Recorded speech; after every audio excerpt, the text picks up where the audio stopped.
కాంగ్రెస్ ప్రభుత్వ వైఫల్యాలను మాజీ మంత్రి హరీష్ రావు మరోసారి కడిగి పారేశారు. రేవంత్ పాలనపై నిప్పులు చెరిగారు. ఈ మేరకు మీడియాతో చిట్చాట్లో అనేక అంశాలను హరీష్ రావు ప్రస్తావించారు. దీనికి సంబంధించి పూర్తి సమాచారం మా ప్రతినిధి లివిల్ అందిస్తారు. లివిల్, సునీత కొద్దిసేపు అయితేనే మీడియాతో చర్చ చేశారు మాజీ మంత్రి ఎమ్మెల్యే హరీష్ రావు. ఈ సందర్భంగా ముఖ్యమంత్రి రేవంత్ రెడ్డిపై తీవ్ర స్థాయిలో విరుచుకుపడ్డారు. 100 రోజుల పాలనలో కనీసం 100 హామీలు కాదు కదా, 10 హామీలు కూడా అమలు చేయలేని ప్రభుత్వం ఏదైనా ఉందంటే అది ఆ రేవంత్ రెడ్డి సర్కార్ అని చెప్పి కూడా తెలియబడ్డారు. అంతేకాకుండా ఏ మొక్క పెట్టుకుని వాళ్ళ ఓటు తిరుగుతున్నారని చెప్పేసి కూడా ఈ సందర్భంగా అని చెప్పారు.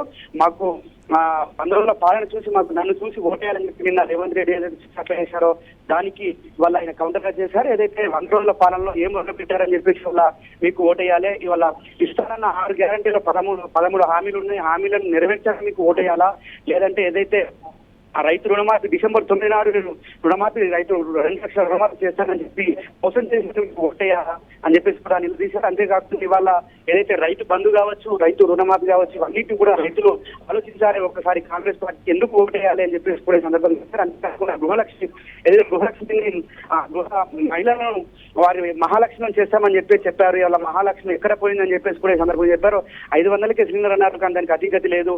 దాదాపు 90 లక్షల పైచిలకు రేషన్ కార్డులు ఉంటే కేవలం 30 లక్షల మందికి మాత్రమే వర్తింపజేస్తున్నారు, అందుకు మీకు ఓటేయాలని చెప్పేసి కూడా నిర్దేశారు. అంతేకాకుండా ఏదైతే గృహజ్యోతి కింద కరెంటు బిల్లులకు సంబంధించి ఉన్నాయో అవన్నీ కూడా ఇవాళ తప్పుల ఉన్నాయో, కొంత అసంబద్ధంగా ఉన్నాయని చెప్పేసి కూడా ఈ సందర్భంగా తీవ్ర స్థాయిలో విమర్శించారు. ఎందుకంటే గృహజ్యోతి కింద 200 పైచిలకు అంటే 201 యూనిట్ వచ్చిన మొత్తాన్ని కరెంటు బిల్లు పే చేయాలని చెప్పేసి కూడా అధికారులు చెప్తున్నారు. ఇవాళ ఉచితం ఇస్తా అన్న కరెంటు బిల్లు ఎందుకు ఇవ్వలేకపోతున్నారని చెప్తున్నారు. అంతేకాకుండా 90 లక్షల పైచిలుకున్న రేషన్ కార్డులకు ఇవాళ 30 లక్షల మందిని మాత్రమే అర్హులుగా చేర్చారు.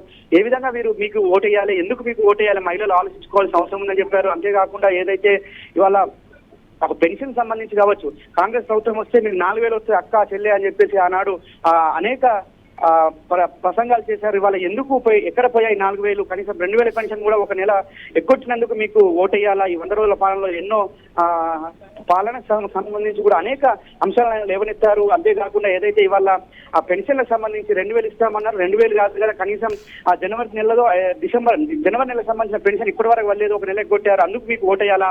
మహిళలంతా ఆలోచించుకోవాల్సిన అవసరం ఉంది. అంతేకాకుండా వృద్ధులు వికలాంగులు కూడా ఖచ్చితంగా ఆలోచించుకోవాలి. అంతేకాకుండా ఏదైతే విద్యార్థులకు సంబంధించి ఏదైతే ఉందో నిరుద్యోగ వృత్తి ఇస్తామని చెప్పారు, ఆ హామీలలో వారు గ్యారంటీలకు సంబంధించి మేనిఫెస్టోలో పెట్టారు, కానీ అసెంబ్లీ వేదికగా దాన్ని విస్మరించారు.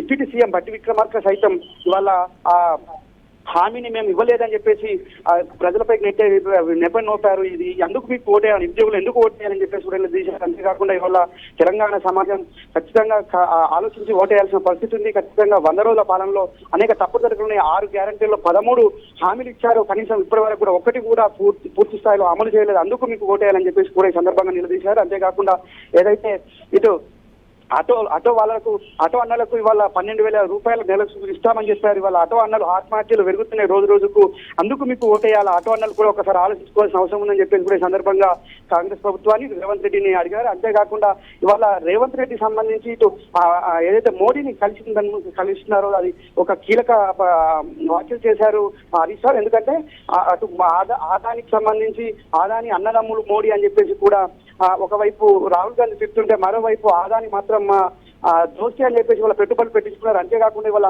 ఏదైతే రానున్న 1-2 రోజుల్లోనే నోటిఫికేషన్ వచ్చే అవకాశం ఉంది, షెడ్యూల్ వచ్చే అవకాశం. ఈ తరుణంలో వచ్చేది మళ్ళీ మోడీ ప్రభుత్వం గ్రహించి ఇవాళ రేవంత్ రెడ్డి మోడీని బడేబాయ్ అని చెప్పి మెచ్చుకున్నందుకు ఇవాళ అంటే కాంగ్రెస్ బీజేపీ ఒక్కటే అనేది కుండబద్దనట్టు కనిపిస్తుంది, ఇందుకు మీకు ఓటేయాలని చెప్పేసి కూడా నిలదీశారు. అంతేకాకుండా ఇవాళ కాంగ్రెస్ ప్రభుత్వాల్లో బీజేపీ ఎక్కడైతే కర్ణాటక కావచ్చు ఇతర రాష్ట్రాల్లో బీజేపీ నేతలు కూడా ఇవాళ రేవంత్ రెడ్డి చూసి నేర్చుకోవాలని చెప్తారు. అంటే బీజేపీ రేవంత్ రెడ్డి అంతా ఒకే గడువు కింద పెరిగారు కాబట్టి ఒకరే అనే భావన ఇవాళ జనాల్లో కలుగుతుంది. ఖచ్చితంగా ఏనాటికైనా కాంగ్రెస్ కాదు రేవంత్ రెడ్డి ప్రజలను ఎలా మోసం చేశారు, కాంగ్రెస్ పార్టీ కూడా అదే విధంగా మోసం చేస్తారనేది కూడా ఇవాళ స్పష్టం చేశారు.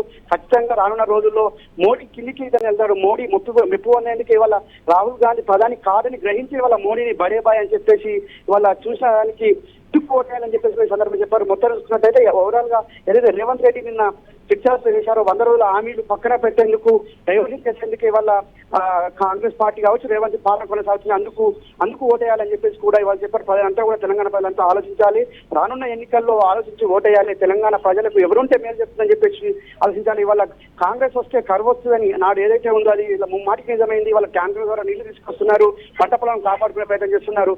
కానీ నాడు ఎన్నడూ కూడా కనీసం కరెంటు పోని పరిస్థితి, వాళ్ళు కరెంటు పోతుంది, కరెంటు బిల్లులు యథేచ్ఛగా కట్టిపించుకుంటున్నారు. ఇవన్నీ చూసి మీకు ఓటేయాలని చెప్పేసి కూడా నిర్దేశారు. మొత్తం చూసినట్లయితే ఇవాళ బీజేపీ గొడుగు కిందికి రేవంత్ పోయేందుకు తాపత్రయపడుతున్నాడే తప్ప రాహుల్ గాంధీ ప్రధానమంత్రి రాహుల్ గాంధీ కాంగ్రెస్ ప్రభుత్వం వస్తుందని ఆయన నమ్మకం లేదు కేంద్రంలో. కాబట్టి ఖచ్చితంగా ఇవాళ మోడీ కిందికి వెళ్లేందుకు ఆయన తాపత్రయపడుతున్నారు. కాబట్టి అందుకోసమే ఇవాళ మోడీని కలవడం కావచ్చు, మోడీకి సంబంధించిన బడే ప్రయాణం కావచ్చు, ఇవన్నీ చూస్తే ఆసక్తికర విషయాలన్నీ కూడా మన ప్రజలకు అర్థమైంది. ఇప్పటికే కాంగ్రెస్ రేవంత్ రెడ్డి బీజేపీ ఒక్కటే అనే భావన ప్రజల్లో కలుగుతుందని చెప్పేసి కూడా ఈ సందర్భంగా చెప్పారు. అంతేకాకుండా తుమ్మిడిహట్టికి సంబంధించి మహారాష్ట్రతో ఇప్పటికే అనుమతులన్నీ పూర్తయ్యాయి. అక్కడ తుమ్మిడిహట్టి కట్టుకోవడానికి ఎలాంటి ఆటంకాలు లేవు.